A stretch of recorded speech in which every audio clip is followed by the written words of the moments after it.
श्री स्वामी समर्थ मित्रांनो, सकाळ सकाळी उठले लवकर आणि इकडे आले तर पाहते सर्व पाणीच पाणी झालं होतं. आमचं फ्रीज कालपासून सकाळपासून बंद आहे आणि आज सकाळ उगली तरीसुद्धा एवढा बर्फ होता. मला तर एवढं टेन्शन आलं होतं. आई आल्यावर म्हणताना काय केलं हे फ्रीजची हालत. त्याच्यामुळं म्हणलं जाऊ दे, सर्वात प्रथम स्वयंपाक वगैरे करून घेऊयात, मग आणखीन रॅक पण आवरायचं आहे, सर्वच आवरायचं आहे. मी त्यांना म्हणलं की एवढा मोठा बर्फ मी कसा काढू. तर त्यांनी मला एक ट्रिक सांगितली. ती म्हणजे अशी होती की त्याच्यामध्ये मी कोमट पाणी टाकलं त्यांनी आणि बर्फ वितळू लागला होता. म्हणलं चला जाऊ दे, एवढी तरी ट्रिक भेटली. मग नंतर पटपट स्वयंपाक करून घेतला. स्वयंपाक करायला भाजी तर केली होती एवढी मोठी, पण त्यात काय बसत नव्हती, म्हणून नंतर कढई चेंज केली आणि स्वयंपाक लवकर आवरून घेतला. स्वामींचे गाणे लावले आणि तेच गुणगुणत आधी रॅक आवरून घेतलं आणि नंतर फ्रीजसुद्धा आवरायचं होतं. त्याच्यामुळे जे भांडे स्वच्छ होते ते रात्रीचे भांडे धुतलेले होते त्याच जाळीमध्ये ठेवून घेतले आणि जे घाण भांडे होते थोडेसे ते धुवायला बाहेर नेले.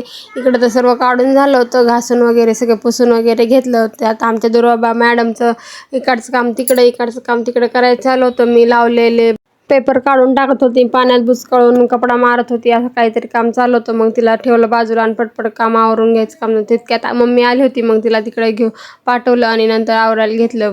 पूर्ण बर्फ तर निघला होता, पाणी टाकून वगैरे कसा तरी काढला होता, पण खालचा ट्रे काही निघत नव्हता. त्याच्यामुळे दोघांनी कोशिश करून कसा तरी काढला. म्हणलं जाऊ दे, राहिले तर नंतर आवरून घेऊयात, आधी पोटपूजा करून घेऊयात. खूप भूक लागली होती म्हणून जी भाजी केली होती, भाकर भाजी खाऊन घेतली. घरातलं तर आवरून झालं होतं नंतर, पण उन्हामध्ये भांडे घासले म्हणून खूप गरमत होतं. त्याच्यामुळे थोडं रिलॅक्स झाले आणि एक झोप काढली. नंतर फ्रेश झाल्यानंतर आम्हाला बाहेर जायचं होतं, खूप सारे काम होतं. मेकअपची ऑर्डर आहे त्याच्यामुळे सामान आणायचं होतं थोडंसं. नंतर सामान आणून घेतलं. तर ह्या बॉक्स बसला होता 240 रुपयाला. घरी आल्यावर पस्तावा आला होता मला.